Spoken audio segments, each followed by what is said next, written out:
Good morning, friends. Sorry. Good morning, friends. Myself, Kedar Badeka, and this is the lecture number 6 of our series of lectures of the subject which is the material science and metallurgy. So, we are in this series of lecture. In the last lecture, we are discussing the basic non-destructive testings, right? In the first lectures on the Monday, we are discussing the visual testing and penetrant testing, dye penetrant testing, or the liquid penetrant testing, right? Then yesterday, uh, we also discussed to another technique which is the magnetic particle testings or ultrasonic testing. Or in today's lecture, we are discussing another two technique of the non-destructive testing, which is the first, which is the radiography testing, and second, which is the AD current testing. So in this chapter, there are the six different non-destructive testing techniques. So the four techniques we are already discussed in the previous series of the lectures. So in the lecture number 6 of this our series of lecture, we are start the discussions on the radiography testing, right? Before we start the radiography testing, I just summarize you with the principle of the previously studied technique, right? So we start with the principle of the liquid penetrant testing. The liquid penetrant testing, which is working on the principle of the what, which is the capillary actions, right? Then second, the magnetic particle testing, which is working on the principle of the ferromagnetisms, which is working on the principle of the ferromagnetisms. Then third, now the radiography testing, the ultrasonic testing, which is working on the principle of the piezoelectronics, right? Or the piezoelectric. Ultrasonic testing, which is working on the principle of the piezoelectric. Now we start the discussions on the radiography testing. So in radiography, we already aware the radiography, आप सबने एक बार अपनी life में x ray सभी ने देखा होगा, right? X ray हम किस चीज़ के लिए करते हैं? ताकि अपने बॉडी के अंदर जो भी पार्ट्स में कुछ ऐसा आपको कुछ ऐसा कन्फ्यूजन है कि वहाँ पे कुछ प्रॉब्लम है, राइट? और वो प्रॉब्लम आपको दिखाई नहीं दे रहा है, डॉक्टर को भी दिखाई नहीं दे रहा है, आप जैसे कोई इंटरनल पार्ट्स के अंदर कुछ डैमेज है, तो हम लोग वो कैसे करेंगे? तो आपका एक्सरे लिया जाता है. अब एक्सरे लेंगे तो एक्सरे जैसे आप पढ़ोगे तो उसके अंदर सपोज़ कि आपकी कुछ हड्डी है, तो हड्डी के अंदर छोटा सा माइनर क्रैक है, राइट? अब क्रैक कैसे पता चलेगा? तो एक्सरे को रीड करके, एक्सरे के अंदर वो पूरा जैसे आपकी हड्डी का, जैसे मैंने आपके हाथ की हड्डी का मैंने एक्सरे लिया, तो हाथ की हड्डी के अंदर कोई अगर डैमेज होगा तो डैमेज वो एक्सरे के अंदर क्रैक जैसे फॉर्म में दिखेगा, राइट? वैसे ही यहाँ पे हम लोग क्या कर रहे हैं, तो कि जो मटेरियल है, मटेरियल के अंदर कुछ प्रॉब्लम नहीं है कहीं.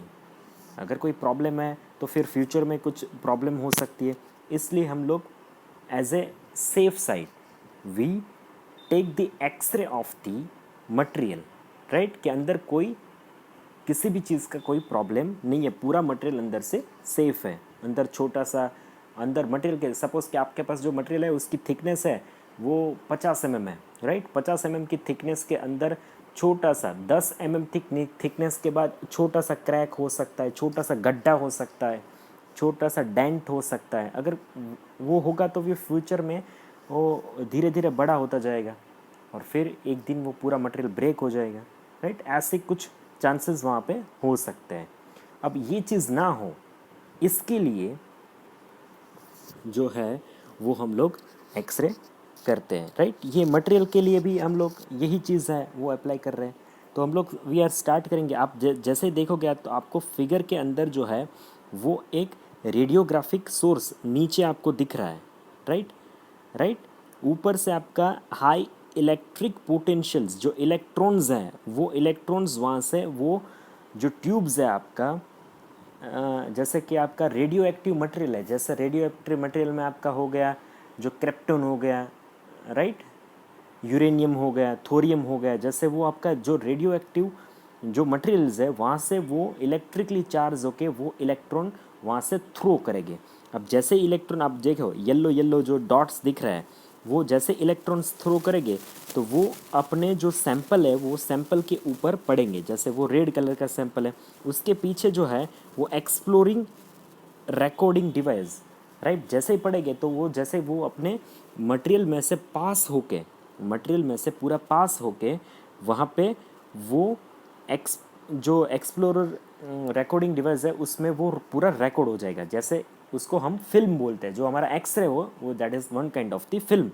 अगर अंदर कुछ भी डिफ़िकल्टीज हुई तो वहाँ पे वो कैप्चर हो जाएगी, आपको उसका रिफ्लेक्शन जो है वो उसको फिल्म के अंदर दिखेगा। So this is the radiography testing.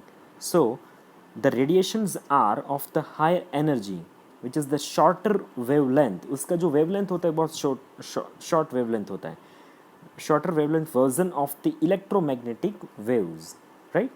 The source which is the x-ray और gamma ray। अब x-ray में अब सब x-ray से कुछ वर्ड से कुछ वाकिफ़ी है, जैसे दूसरा वर्ड हो गया gamma rays, right. The x-rays are produced by an x-ray generators।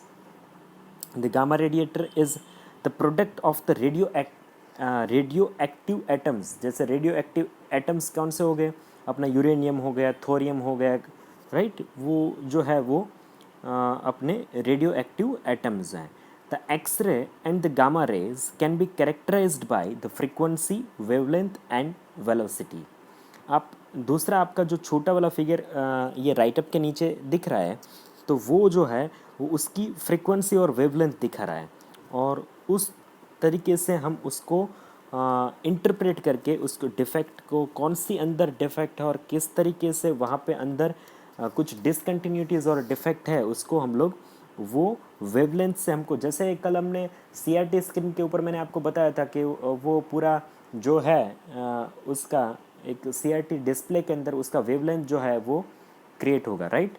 अगर पूरा वेवलेंथ आपको नहीं मिल रहा है तो वहाँ पे आपको पता चल जाएगा कि वहाँ पे कुछ डिसकंटिन्यूटीज़ होने के चांसेस है। वहीं पे भी सेम चीज़ है जो यहाँ पे भी अप्लाई हो रही है।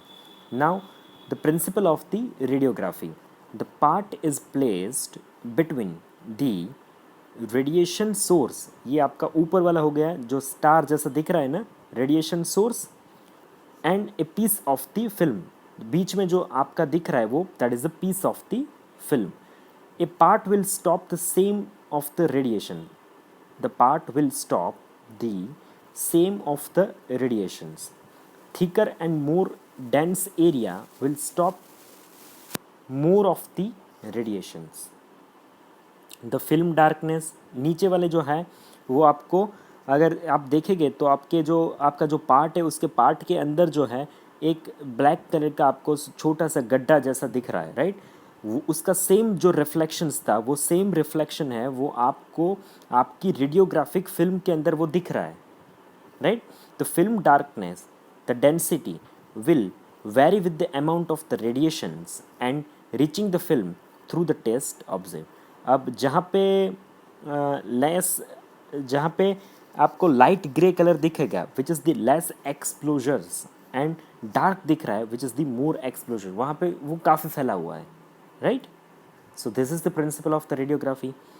Now X-ray radiography. The cathode which is contain is small filament, इसके अंदर एक छोटा सा फिलामेंट बल्ब जैसा है, filament much the same as in the light bulb, जैसे लाइट के बल्ब के अंदर होता है वैसा एक सेम फिलामेंट से। The current is pass through the filament, अब वो फिलामेंट के अंदर वो करंट पास होगा विच हीट्स इट, उसको वो हीट करेगा फिलामेंट को। The heat which is cause as a electron which is to be stripped off. अब जैसे वो हीट करेगा तो उसमें से जो इलेक्ट्रॉन्स है वो स्ट्रिप्ड हो जाएंगे, वहाँ से निकलेंगे। The high voltage causes this, the free electron which is to be pulled, उसको फेंकेंगे टूवर्ड्स द टारगेट मटेरियल, जहाँ पे जो अपना टारगेट मटेरियल है उस टारगेट मटेरियल के ऊपर फेंकेंगे। Usually made of the tungsten, right. जो फिलामेंट होता है, जो फिलामेंट वो नॉर्मली टंगस्टन का बना होता है which is located in the anode. The electrons impact against the target, the electrons impact which is against the target this impact which is cause and the energy which is exchange with which cause the x-ray which is to be created. अब जैसे ये इस तरीके से हम लोग x ray को produce कर सकते हैं. Now next which is the gamma radiography. The most of the radioactive material which is used in the industrial radiography is the artificially produced. अब गामा रेडियोग्राफी के अंदर जितने भी रेडियो एक्टिव मटेरियल्स जो इंडस्ट्रीज रेडियोग्राफी के अंदर use होते हैं वो आर्टिफिशियली यानी हम एक तरीके से अकृत्रिम तरीके से उसको डेवलप कर रहे हैं. This is done by subjecting the stable material to a source of neutrons in the special nuclear reactor. The process which is called as the activations. अब न्यूक्लियर रिएक्टर्स के अंदर एक स्टेबल मटेरियल जो है as a source रख के उसको as a neutron के तरीके से उसको प्रोड्यूस किया जा सकता है. और इस जैसे मैं आपको एक बताऊँ ना, जैसे हम लोग बर्फ़ कैसे जमाते हैं, फ्रीज के अंदर बर्फ़ रख दिया तो जो वाटर था which is converted into the ice, right. ऐसी तरीके से जो न्यूक्लियर रिएक्टर्स के अंदर है एक स्टेबल मटेरियल को हमको रख के वहाँ पे वो न्यूक्लियर मटेरियल के अंदर उसको हम जो है वो न्यूक्लियर मटेरियल के अंदर वो न्यूट्रॉन से चार्ज होकर एक रेडियो एक्टिव मटेरियल जो है उसको बना देगा, राइट. वो रेडियो एक्टिव मटेरियल जो है वो गामा रेडियोग्राफी के अंदर जो यूज़ होता है as a source of productions of the gamma rays, right. Now इसकी टेक्निक कौन सी टेक्निक्स होती है, कितनी टेक्निक्स होती है. सबसे पहले the selections of the technique which is based on. अब ये इसकी जो टेक्निक है उस किसके ऊपर उसका सिलेक्शंस होता है. First the test object. जो मटेरियल हमें टेस्ट करना है उसका मटेरियल क्या है, उसका थिकनेस क्या है और इसका configurations in the means of the shape, उसका शेप कैसा है, राइट. अब वो वेल्ड है, कास्ट है, फोर्ज है और असेंबली है. वो किस तरीके से बना हुआ पार्ट है, उसको वेल्डिंग करके बनाया है, कास्टिंग करके बनाया है, फोर्जिंग करके बनाया है, असेंबल करके बनाया है, वो पता होना चाहिए. Now anticipate the locations and the nature of the discontinuities. उसका लोकेशंस हमें फाइंड आउट करना पड़ेगा, किस लोकेशंस के ऊपर वहाँ पे हमें रेडियोग्राफी करनी है, right. The critical and vulnerable locations. अब वो लोकेशंस अगर क्रिटिकल होगा तो उस हिसाब से उसका टेक्निक का हमें सिलेक्शंस करना पड़ेगा, right. The sensitivity level which is required. अब ये जो एक्सरे है ना वो काफ़ी ह्यूमन बीइंग्स के लिए डेंजरस होते हैं. अब जैसे वो रेडियो एक्टिव हमारे बॉडी के ऊपर पड़ेगा तो इमीडिएटली तो कुछ नहीं होगा, पर जो बंदा वहाँ पे कंटिन्यूसली काम कर रहा है तो उसके वहाँ पे डैमेज हो जाए, जो पार्ट्स है वो इंटरनली डैमेज हो जाएंगे. सपोज़ कि इसका सबसे बड़ा रीज़न है कि जो बंदा रेडियो एक्टिव सपोज़ कि ये रेडियो एक्टिव टेक्निक के साथ जो काम कर रहा है तो ये जो रेडियो एक्टिव्स जो एटम्स है ना वो काफ़ी डेंजरस होते हैं.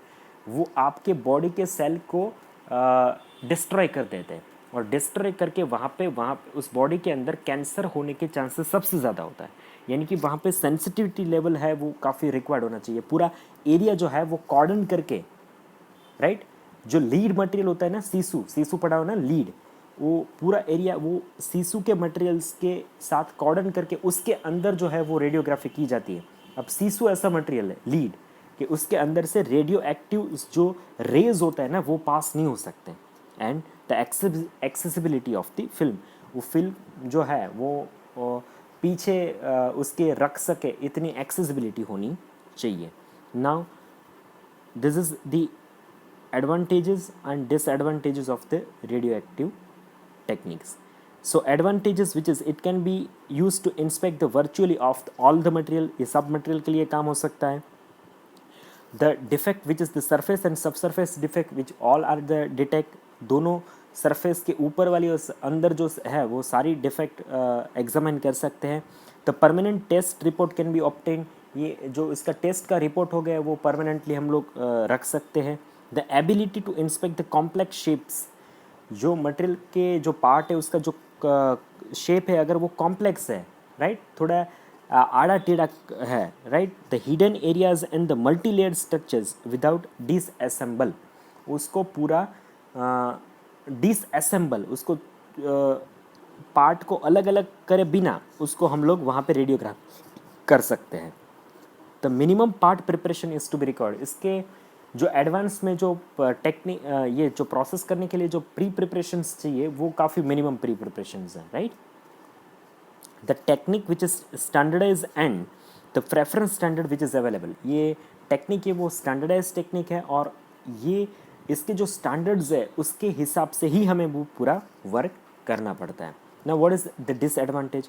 The extensive operator training and the skill is required. जो ऑपरेटर काम कर रहा है उसको एक प्रॉपर तरीके का स्किल और टेक्निक का मालूम होना चाहिए। The depth of the discontinuity is not indicated. अगर कोई डिफेक्ट है और डिसकंटिन्यूटीज है और काफ़ी डेप्थ के अंदर है तो उसको जो है वो हम लोग डिटेक्ट करना वो डिफ़िकल्ट हो जाता है,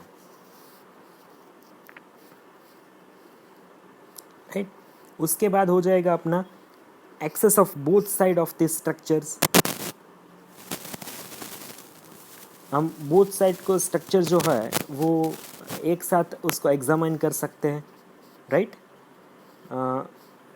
उसके बाद हो गया अपना orientations of the radiations beam to the non volumetric defect is to be critical.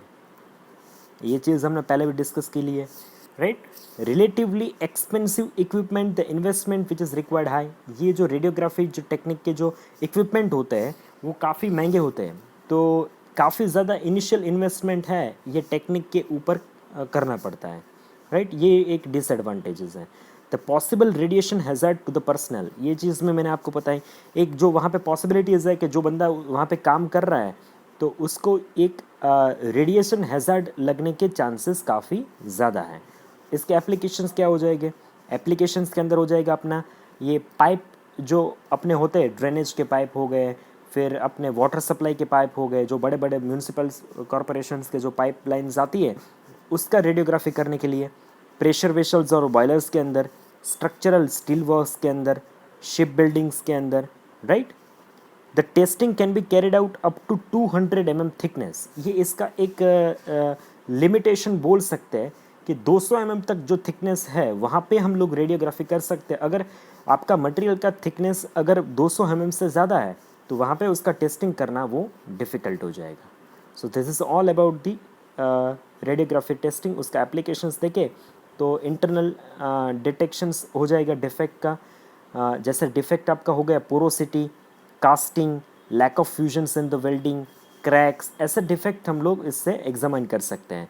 For the measurement of the geometry variations and the thickness of the component, अगर हमें कोई कंपोनेंट है, कोई पार्ट है, उसका थिकनेस को मेज़र करना है तो इस टेक्निक से हम लोग कर सकते हैं, पर वो 200 mm तक का लिमिटेशंस है। सो this is all about the radiography testing. Now we start the another different technique which is the eddy current testing. अब ये eddy current testing क्या हो जाएगा? तो कि eddy current testing जो है वो मैं आपको चीज़ बताऊँ कि अगर एप्लीकेशंस वाइज बताऊँ तो एप्लीकेशंस में एक लिमिटेड एप्लीकेशंस हो जाएगा, राइट। इसके अंदर जो ये जो टेक्निक है वो कैसे काम कर रही है, तो एक चीज़ क्या हो जाएगी कि इसके भी अंदर जैसे मैग्नेटिक पार्टिकल टेस्टिंग था वैसी चीज़ एक हो जाएगी कि जो मटेरियल है वो फेरस मटेरियल है, राइट। यानी जो मटेरियल है वो मैग्नेटिकली चार्ज है, जिसके पास मैग्नेटिक प्रॉपर्टीज़ है, उसी मटेरियल का हम लोग एडी करंट टेस्टिंग से एग्जामिन कर सकते हैं। तो आप फिगर के अंदर देखोगे तो फिगर के अंदर आपको एक नीचे मटेरियल का ब्लॉक दिखेगा, राइट। अब ये जो मटेरियल का ब्लॉक है उसके ऊपर जो है वो एक कॉइल पूरा घूम रहा है। अब कॉइल घूमेगा तो वहाँ पे वो एक मैग्नेटिक फील्ड है वो जनरेट करेगा। अब जैसे ही मैग्नेटिक फील्ड है वो जनरेट करेगा तो वो पूरा वहाँ पे एक वर्टिकल और हॉरिजॉन्टल एक मैग्नेटिक फील्ड वहाँ पे मटेरियल और कॉइल के बीच पूरा क्रिएट हो जाएगा। अब सपोज़ वहाँ पे जो आपका नीचे वाला जो मटेरियल है, सपोज़ उसके अंदर कोई बड़ा सा क्रैक है और या फिर बड़ा सा अंदर वैक्यूम एक गड्ढा है, राइट। अगर वो गड्ढा होगा तो फिर क्या होगा, तो वहाँ पे जो पूरा मैग्नेटिक फील्ड वो कॉइल के आजू बाजू जो क्रिएट होगा वो मैग्नेटिक फील्ड जो है जहाँ पे जैसे ही क्रैक आएगी आप पूरा कॉइल उस पर घुमाएंगे, जैसे क्रैक आएगी गड्ढा आएगा तो वहाँ पे मैग्नेटिक फील्ड है वो ब्रेक हो जाएगा और जैसे ही ब्रेक होगा तो वहाँ पे एक रेड कलर का लाइट दिया गया है, राइट। जैसे ही वो रेड कलर का लाइट दिखेगा आपको, तो वहाँ पे आपको रुक के वो थोड़ा 2 बार चेक करना है। अगर वहाँ पे रेड लाइट जो है वो कंटिन्यूसली, जहाँ पे आपका मैग्नेटिक फील्ड है वो कंटिन्यूसली ब्रेक हो रहा है, तो वो आपको इंडिकेशंस दे रहा है कि आपके मटेरियल के अंदर वहाँ पे कुछ डिसकंटिन्यूटीज होने के चांसेस है। So this is the working methodology of the eddy current testing. अब इसका फंडामेंटल प्रिंसिपल और कैसे टेस्ट किया जा सकता है वो हम लोग पढ़ते हैं। An inspection coil which is powered by the AC current, जो कॉइल है उसको AC करंट से पावर्ड है, इज प्लेस्ड ऑन और near a conductive material, right. Material जो है वो बेसिक नेचर के अंदर कंडक्टिव होना चाहिए, इलेक्ट्रिकली कंडक्टिव होना चाहिए, which is including the primary magnetic field into the spaceman. जो चीज़ मैंने आपको बताया, इलेक्ट्रिकली कंडक्टिव होना चाहिए और मैग्नेटिक फील्ड है वो उसको इंड्यूस करना चाहिए। A small circulating electric current are induce into the specimen. अब स्पेसिमेन के अंदर जो है वो इलेक्ट्रिक करंट जो है वो एक पास हो जाएगा, right. This eddy current which is produce a secondary magnetic field. अब एक जो चीज़ है वो क्या हो रही थी, तो जो एक मैग्नेटिक फील्ड जो था वो कौन प्रोड्यूस कर रहा था, जो आपका कॉइल है वो प्रोड्यूस कर रहा था, राइट। अब जैसे ही वो कॉइल है वो पास होगी आपके मटेरियल के ऊपर, मटेरियल को भी आपने पावर सप्लाई दे रखा है, तो वो जो है वो क्या करेगा, वो मैग्नेटिक फील्ड का ओपोज करके अपने अंदर मटेरियल के अंदर खुद एक सेकेंडरी दूसरा जो एक मैग्नेटिक फील्ड है वो वहाँ पे प्रोड्यूस करके उसका ओपोज करेगा। यानी एक वर्टिकल आपको दिख रहा है मैग्नेटिक फील्ड, एक आपको हॉरिजॉन्टल दिख रहा है, दोनों एक दूसरे का, जो हॉरिजॉन्टल है वो मटेरियल के अंदर जो है वो जो मैग्नेटिक फील्ड जो है वो प्रोड्यूस हो रहा है वो है इलेक्ट्रिक पावर सप्लाई देके, और एक जो है वो कॉइल प्रोड्यूस कर रहा है। So the secondary magnetic field which is cause a changes in the primary magnetic field, उसको चेंज करेगा प्राइमरी को, कॉइल वाले को। This changes in the primary magnetic field which is cause as a chances in the independence of the coil.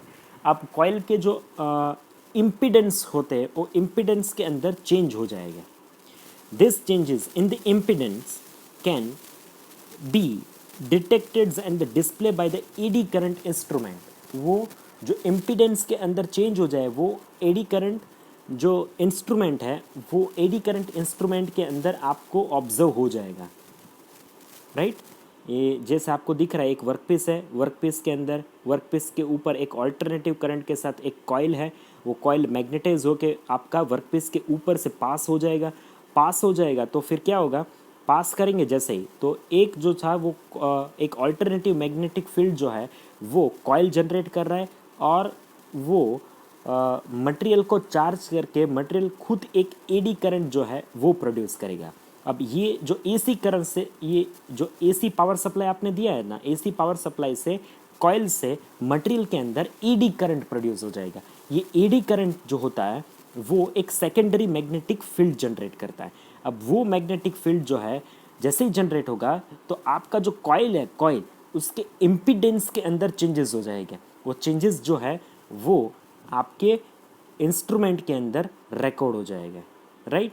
तो ये इसका principal था, ये प्रिंसिपल था। जो ये जो आपका कॉइल है और प्रॉब है वो बेसिकली 3 टाइप्स के होते हैं। एक जो सरफेस प्रॉब होता है, एक इंटरनल बॉबिन पिन जैसा प्रॉब होता है और एक एनसर्कलिंग प्रॉब पिन होता है, राइट। फिर इसके एडवांटेजेस क्या हो जाएंगे, this eddy current technique which is sensitive to small cracks and the other defect. जैसे स्मॉल क्रैक हो जाएगा तो वो आपको डिटेक्ट करने का प्रोविज़न इस टेक्निक के अंदर है। The defect which is the surface which is near surface, right, दोनों को हम लोग डिटेक्ट कर सकते हैं। Inspection which is give the immediate result, जैसे इम्पेडेंस के अंदर चेंज हो जाएगी तो आपका वो डिस्प्ले के अंदर सीधा आपको या तो फिर लाइट बर्ज हो जाएगी या फिर एक अलार्म बर्ज हो जाए या फिर इम्पिडेंस को हम लोग एक इंस्ट्रूमेंट के अंदर जैसे वहाँ पे एक रिकॉर्ड हो जाएगा तो आपको इमीडिएटली पता चलेगा कि इस लोकेशंस के अंदर डिसकंटिन्यूटीज होने के चांसेस हैं। The equipment is very portable, आप कहीं पे भी किसी भी लोकेशन पे जाके वहाँ पे टेस्ट कर सकते हैं। The method can be used for much more than the flow detections, right? The minimum part preparation is required. Part preparation इतना कुछ बड़ा है नहीं. The test prop does not need to contact to the, अब यहाँ पे prop यानी coil को जो ऑब्जेक्ट है आपका जो पार्ट है उसको कांटेक्ट करने की कोई ज़रूरत नहीं है, दूर से भी कर सकते हैं थोड़ा, right. Inspect the complex shapes size and the for the conductive material. पर एक जो चीज़ होनी चाहिए वो मटेरियल है वो इलेक्ट्रिकली कंडक्टिव होना चाहिए, राइट.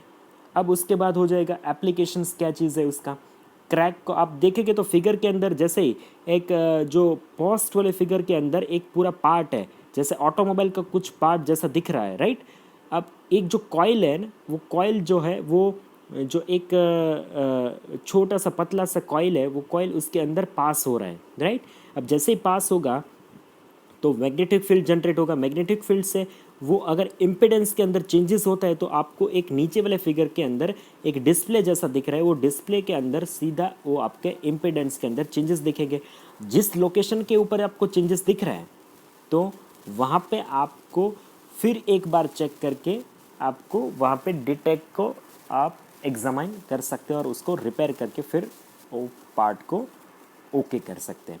तो क्रैक डिटेक्शंस हो गया, मटेरियल का थिकनेस मेजरमेंट हो गया, कोटिंग थिकनेस का मेजरमेंट हो गया, फिर the conductivity measurement for the material which is the material identifications, heat damage detections हो गया कि इस डेप्थ मटेरियल का डेप्थ कितना है वो डिटेक्शंस हो जाएगा, हीट ट्रीटमेंट मॉनिटरिंग हो जाएगा. तो ये जो है वो सारे applications of eddy current testing थे. सो ये लेक्चर्स के अंदर हमने जो पढ़ा आज वो जो दो चीज़ थी वो एक था वो रेडियोग्राफी टेस्टिंग था और एडी करंट टेस्टिंग था. अगर ये दो टेक्निक के अंदर आप किसी भी स्टूडेंट को, राइट, अगर कोई भी प्रॉब्लम है, किसी भी डाउट है, कोई भी क्वेश्चंस है तो क्वेश्चंस आप मुझे वहाँ पे पूछ सकते हैं यूट्यूब के कमेंट सेक्शंस के अंदर. मैं नेक्स्ट लेक्चर के अंदर वो आपके जो क्वेरीज है, कमेंट्स है, उसको सॉल्व करने का कोशिश करूँगा, राइट. और भी अगर सब्जेक्ट रिलेटेड कोई क्वेश्चंस है तो आप मुझे वहाँ पे पूछ सकते हैं, राइट. अब ये वीडियो पूरा वीडियो लेक्चर देख के आपको अपने यूट्यूब के अंदर कमेंट सेक्शंस के अंदर every student has to write his enrolment number. So अब मैं आपको पर्सनली फ़ोन करके हर बार बताऊंगा नहीं कि सबको लिखना ही है, राइट. ये जब मेरे लेक्चर्स हो गए तो ये कंपलसरी हो जाएगा. फिर मैं अब फिर भी आप नहीं लिख रहे तो फिर मैं आपको अब ये लेक्चर ख़त्म हो जाने के बाद मैं आपको 3 बजे तक वेट करूँगा. अगर कोई बंदा नहीं लिख रहा है तो मैं उसको पर्सनली फ़ोन के this is the last warning, right. So आप सब अपना एनरोलमेंट नंबर वो जो है वो आपका एक ऑनलाइन अटेंडेंस की तरीके से हम लोग उसको रिकॉर्ड कर रहे हैं. So please take it seriously. So this is all about these lectures of non-destructive testing. If you have any questions and query, you can ask me in the comment sections. Thank you so much.